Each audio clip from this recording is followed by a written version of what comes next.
दोस्तों नमस्कार। दोस्तों, कोई यह कहे कि मेरा देश बदल रहा है, सुनकर अच्छा लगेगा। कोई यह कहे कि अब भारत को नए सिरे से गढ़ने की जरूरत है, सुनकर और अच्छा लगेगा। उसके बाद कोई यह कहे कि अब जरूरत आ गई है कि हर क्षेत्र में सुधार हो, पुराने कानून खत्म हो, नए नियम कायदे बने। और शायद 2014-15 के बाद से भारत ने इन्हीं नारों के इर्द गिर्द इस देश में बहुत कुछ बदलते हुए देखा है। लेकिन इन बदलती हुई परिस्थितियों के ऊपर में जो रेड कारपेट डाल दी गई सियासी तौर पर, हमें लगता है कि आज इस रेड कारपेट को उठाया जाए। उसके नीचे सवाल एमएसपी का होगा, उसके नीचे सवाल एनसीएलटी का होगा, उसके नीचे सवाल इस देश की किसानी का होगा, उसके नीचे सवाल इस देश में राशन पाने वालों का भी होगा, उसके नीचे सवाल बैंकों की बदहाली की भी होगी, और उसके साथ सवाल इस देश में लोगों के साथ जो कुछ हो रहा है उन परिस्थितियों का भी होगा।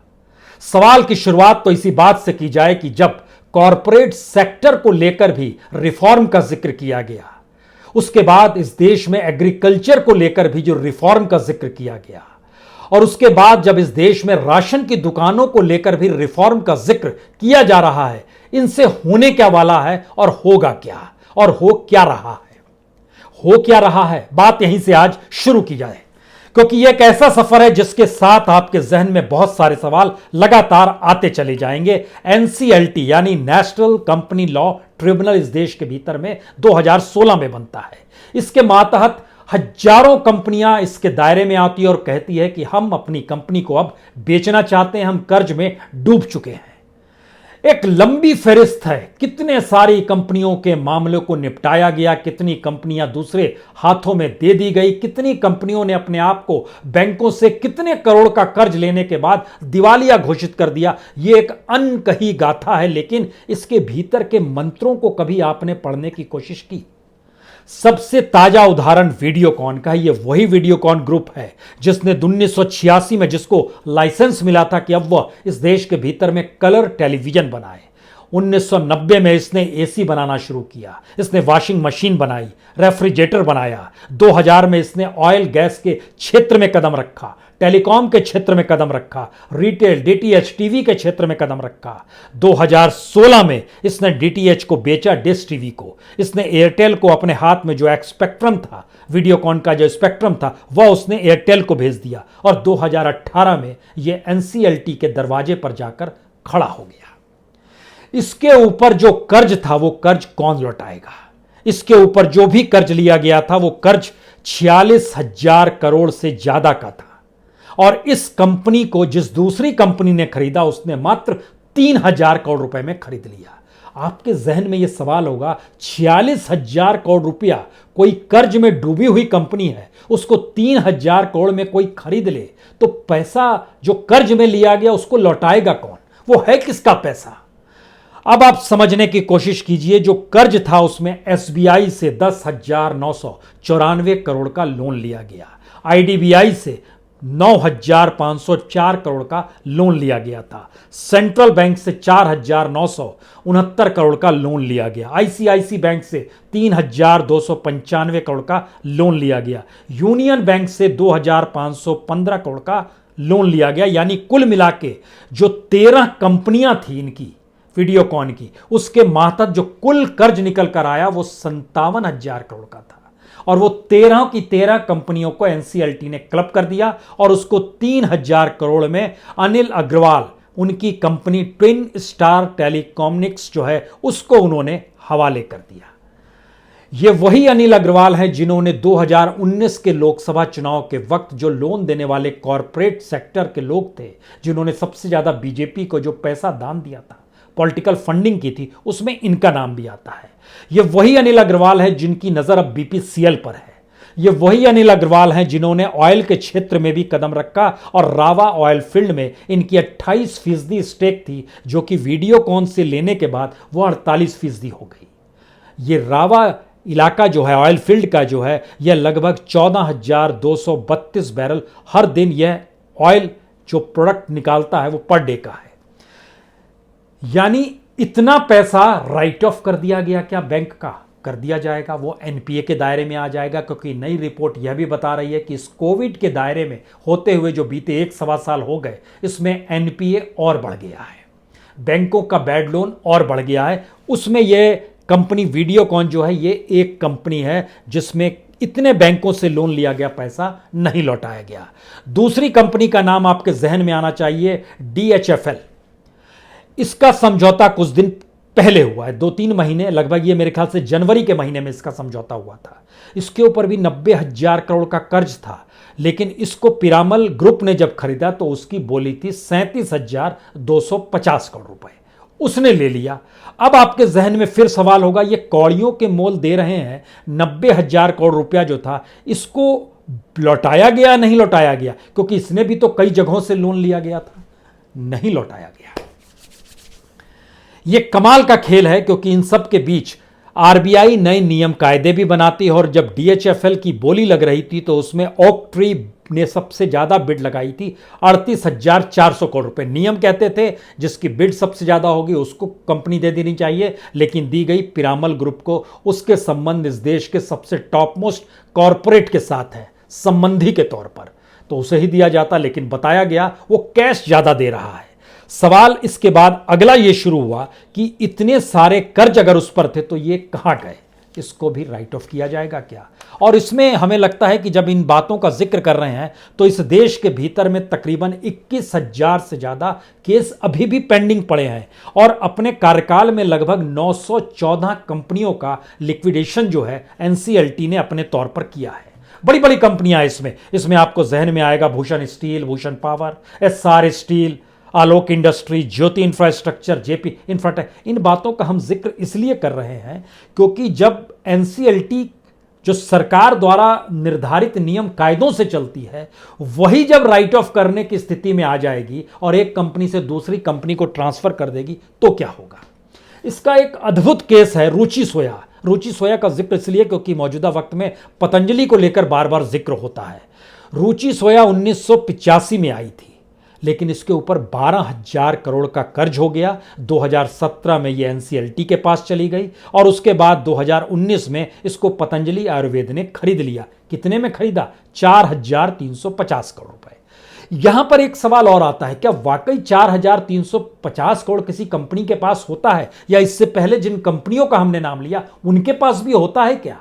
नहीं होता है। वह भी बैंक से ही कर्ज लेते हैं, यानी एक कर्ज में डूब गया बैंक से कर्ज लेकर, दूसरा उसको खरीदने के लिए बैंकों से कर्ज ले रहा है। तो 4,350 करोड़ रुपए में जो पतंजलि आयुर्वेद ने रुचि सोया को लिया, उसमें उन्होंने बैंक से जो कर्ज उठाया वो 3,250 करोड़ है। अब आप सोचिए कितने सस्ते में सौदे हो रहे हैं। ये पैसा कहां से आता है, कहां जाता है?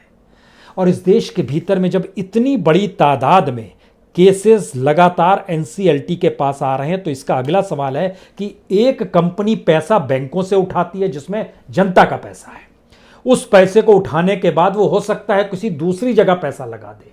जिन कंपनियों का हम नाम ले रहे हैं उसके किसी भी कंपनी के प्रोपराइटर से अगर मिलिएगा, उसकी रईसी में कोई फर्क नहीं आया होगा, उसके पास आज भी चार्टेड होगा, 5 सितारा जीवन आज भी होगा, लेकिन वह दिवालिया है।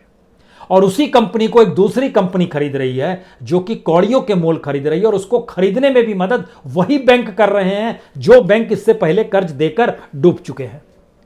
यह कौन सी सुधार की परिस्थिति है? इस सुधार के दायरे में हमको लगता है आज सबसे छोटी परिस्थिति का आपसे हम जिक्र ही कर दें, क्योंकि दिल्ली के भीतर बड़ा हल्ला है कि राशन को लेकर सरकार माफियाओं के साथ है। हमें लगता है केजरीवाल को राजनीति की समझ भी कम है, और शायद केजरीवाल पढ़ते भी कम है, या उनके मंत्रिमंडल में कोई पढ़ा लिखा शख्स नहीं है, क्योंकि उनको इस बात की जानकारी ही नहीं है कि राशन को लेकर जो नेशनल तरीके से इस देश में राशन का बंटवारा किया जाता है, उसी में परिवर्तन लाने की दिशा में सरकार बढ़ चुकी है। अब जब उसमें परिवर्तन लाने जा रही है, तो फिर अगर आप बीच में जो घर घर राशन पहुंचाने का जिक्र कर रहे हैं वो तो रुकावट पैदा करेगा। यहां सवाल माफिया का नहीं है, यहां सवाल यह है कि इस देश के भीतर में जो तकरीबन 23 करोड़ से ज्यादा राशन कार्ड हैं, लगभग 80 करोड़ लोगों को राशन का भोजन मिलता है। अगर ऐसी व्यवस्था हो जाए कि इस देश में राशन दुकानें बंद हो जाए, अगर ऐसी व्यवस्था हो जाए कि एफसीआई गोडाउन बंद हो जाए, अगर ऐसी व्यवस्था हो जाए कि पूरा सिस्टम सरकार कहे हम राशन नहीं, आपको सिर्फ पैसा दे देंगे और उस पैसे के आसरे आप बाजार में जाइए और सामान खरीद लीजिए, तो फिर वह पूरा सिस्टम चेंज होता है। इसीलिए सरकार ये राशन जो घर घर पहुंचाना, इसका विरोध करेगी। इसके लिए हमें लगता है कि एक शांता कुमार कमेटी 2015 में जो बनी थी और जिसकी रिपोर्ट 2019 में आई, उसको समझने की जरूरत है। उन्होंने जो क्या बातें कही थी, उन्होंने बहुत साफ तौर पर कहा था कि ये जो फूड सिक्योरिटी एक्ट है, इसको तत्काल में जो इसके बेनिफिशरीज हैं 80 करोड़ लोग, यह लगभग इस देश के 67% लोग हैं, इनको कम कीजिए, 40% तक लाइए। यह पहला सुझाव था जिस पर सरकार अमल करना चाहती है। दूसरा सुझाव था जो एफसीआई गोडाउन में अनाज होता है, उस अनाज को प्राइवेट सेक्टर के हाथ में दे दीजिए। अडानी इसके वेयर हाउस बन रहे हैं, किसान विरोध कर रहे हैं, यह हर कोई जानता है, लेकिन इजाजत तो है। राज्यों ने समझौते करने भी शुरू कर दिए और अनाज जब जमा निजी हाथों में होगा, तब दूसरा यह होगा कि जो एमएसपी पर जो बोनस दिया जाता है, राज्य जो देते हैं, उसको बंद कीजिए, कैश ट्रांसफर कीजिए, यानी किसान को भी कैश ट्रांसफर कीजिए। अगला यह हिसाब था कि जो फूड सब्सिडी अमाउंट जो होता है, उसको भी सीधे सीधे अकाउंट में ही डालिए, मत फंसिए कि हम इतनी सब्सिडी आपको देंगे। और इतना ही नहीं, जब एफसीआई के प्रोक्योरमेंट से जब चीज़ें प्राइवेट सेक्टर के हाथ में चली जाएंगी, तो दूसरा ये था कि जो भी लेवी प्राइस चावल का जैसे है, उसको आप ख़त्म कर डालिए। यानी सरकार हर जिम्मेदारी से निकलती चली जाए। और धीरे धीरे ये सुझाव सरकार के इकोनॉमिस्टों ने दिया कि आप राशन दुकान क्यों चालू करना चाहते हैं और क्यों बरकरार रखना चाहते हैं, आप तो इसको बदल डालिए। और बदलने की प्रक्रिया ऐसी रखिए कि ये लोग बाजार में जाएं, खरीद लें। हाँ, इनको जो चावल, गेहूं, चीनी हम लोग सब्सिडाइज रेट पर राशन दुकानों से देते हैं, वह हम लोग सीधे उतना पैसा उनके बैंक अकाउंट में डाल देंगे। सरकार की ये पूरी फिलॉसफी है, इसमें कोई हेरफेर की बात नहीं है। और ये अगर स्थिति को अगर आप और बारीकी से समझना चाहते हैं, तो आपके जहन में एक सवाल तुरंत होना चाहिए, आखिर कितना अनाज है इस देश के भीतर में, और उस अनाज को अगर कोई कॉरपोरेट को अगर सौंप दिया जाए कि तुम ही बेचो, तो वो अगर 1 पैसा भी बढ़ाएगा या 1 रुपया भी बढ़ाएगा, तो वह तो एक झटके में अरबपति हो जाएगा। इसलिए क्योंकि इस देश के भीतर में कुल अंत्योदय कार्ड 2 करोड़ 34 लाख हैं, कुल पीएचएच कार्ड जो कि हाउस होल्ड के कार्ड होते हैं, वह लगभग 21 करोड़ हैं। कुल मिला के अगर आप ध्यान दीजिएगा तो अंत्योदय कार्ड में 35 किलो अनाज दिया जाता है। कार्ड कितने हैं? कार्ड है टोटल, हर कार्ड पर 35 किलो अनाज, यानी 2 करोड़ 34,949 अंत्योदय कार्ड के हिसाब से अगर 35 किलो अनाज दिया जाएगा, तो इस देश के भीतर में तकरीबन 81 करोड़ केजी अनाज सीधे, इसको क्विंटल में कन्वर्ट करते हैं, 81 करोड़ अनाज सीधे हो जाता है। इसी तरीके से जो पीएचएच कार्ड जो है, जो हाउस होल्ड के हिस्से में आता है, उसके हिस्से में हर परिवारजनों के 5 केजी अनाज दिया जाता है। उसमें तकरीबन 70 करोड़ लोग हैं और ये लगभग 352 करोड़ केजी बनता है। इसको जब आप सबको मिला दीजिएगा और क्विंटल में तब्दील कीजिएगा, तो सोचिए एक महीने में इस देश के भीतर में 4 करोड़ 34,17,145 क्विंटल मंथली है ये। और इसको जब आप ईयरली में कन्वर्ट कर दीजिएगा, तो ये लगभग स्थिति और विकट होती जा रही है, क्योंकि हम जब क्विंटल में तब्दील कर रहे हैं, तो क्विंटल तब्दील होते होते यह हो जाता है 52 करोड़ क्विंटल। अब आप सोचिए कि इतनी बड़ी तादाद में सब कंज्यूमर बन गए। यह एक दूसरा रिफॉर्म है सरकार का। तीसरा रिफॉर्म यह है इस सरकार के भीतर का कि जो एफसीआई गोडाउन है, उसको आप धीरे धीरे इतने घाटे में ले आइए और उसके ऊपर इतना बर्डन डाल दीजिए कि वह धीरे धीरे बंद होने की स्थिति में ही आ जाए, क्योंकि वह चीज़ें चलेंगी कैसे। यह तीसरा रिफॉर्म था एफसीआई के ऊपर। जब मनमोहन सिंह की सरकार जा रही थी, उस समय उसके ऊपर कर्जा था 91,000 करोड़ का, 91,000 करोड़ का। आज की तारीख में ये 4 लाख करोड़ पार कर गया है। ये एफसीआई के ऊपर जो कर्ज है, हम उसकी जानकारी आपको दे रहे हैं। इस कर्ज का मतलब ये होता है कि वो आने वाले वक्त में एफसीआई गोडाउन खत्म हो जाएगा। ये एक तीसरी स्थिति आती है। चौथी स्थिति और महत्वपूर्ण है इस देश के भीतर में, किसानों को लेकर जो एग्रीकल्चरल रिफॉर्म के नाम पर सरकार ने कहा, और एमएसपी का जिक्र बार बार वो कहती है, वो तो था, रहेगा, होगा, सारी बातों का जिक्र करती है। इस रिफॉर्म को समझिए। इसके लिए अगर हम आपसे एक बरस लें, 2020-21 लें, तो सरकार ने जो खरीफ और रबी दोनों सीजन को पूरे साल का मिला दीजिएगा तो 1,20,00,000 किसानों को इस देश के भीतर में एमएसपी पर अनाज खरीदा है। उनको जो पेमेंट हुई है वह तकरीबन 1,54,000 करोड़ रुपए की हुई है। औसत निकालिएगा तो प्रति किसान 1,28,486 रुपए बैठेंगे। अब इस रिफॉर्म को और बारीकी से समझिए। हर किसान के हिस्से में अगर औसत निकाल रहे हैं 1,28,486 रुपए सरकार ने दिए तो आप कहेंगे कम क्या है, साल भर की कमाई है। उस साल भर की कमाई को अगर हम महीने में करें तो हर किसान के हिस्से में आए 10,560 रुपए, प्रतिदिन 352 रुपए, तो भी आप कहेंगे अच्छा है। लेकिन आप यह सोचिए कि फसल उगाने में जो लागत लगी उसे तो हमने कम किया नहीं, उसको जैसे ही आप कम करेंगे 80,000 रुपए तो किसान के हाथ में बचता है 48,486 रुपया पूरे साल का, यानी प्रतिदिन 132 रुपए, यानी प्रति महीने 3,995 रुपए। यही है इस देश के किसानों की स्थिति जो एमएसपी के जरिए सरकार दावा करती है। वह भी सिर्फ कितने किसानों को दे पाती है? इस देश के भीतर में 14.5 करोड़ किसान हैं और सरकार ने दिया 1,20,00,000 किसानों को एमएसपी पे अनाज खरीदा, यानी 6% के लगभग ये बैठता है। सवाल सबसे बड़ा इस प्रक्रिया में यह निकल कर आया कि इस देश के भीतर में जिसके पास पूंजी है उसी को कन्वर्ट करने की स्थिति में सरकार आई है कि उसकी पूंजी अगर बढ़ जाए। राशन कार्ड को लेकर फैसला तब होगा जब हर इस देश के नागरिक का जिनके पास राशन कार्ड है उनका अकाउंट बैंक में खुल जाए, जिससे वो डायरेक्ट सरकार पैसा ट्रांसफर कर दे। फिलहाल इस देश के भीतर में 23 करोड़ राशन कार्ड वालों में से 4,68,00,000 ही राशन कार्ड हैं जिनके अकाउंट बैंक से जुड़े हुए हैं।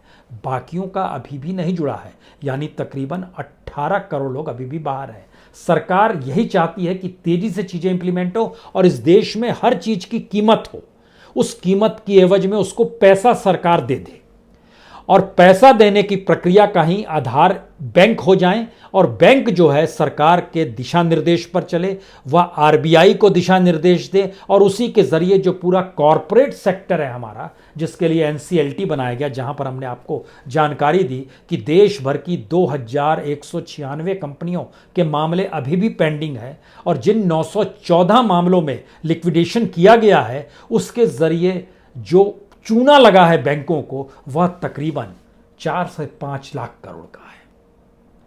यह कैसा सिर्फ सुधार है, यह कैसा रिफॉर्म है जिसमें मेरा देश बदल रहा है, यह भी नारा समा जाता है। हम भारत को नए सिरे से गढ़ना चाहते हैं, यह भी नारा समा जाता है।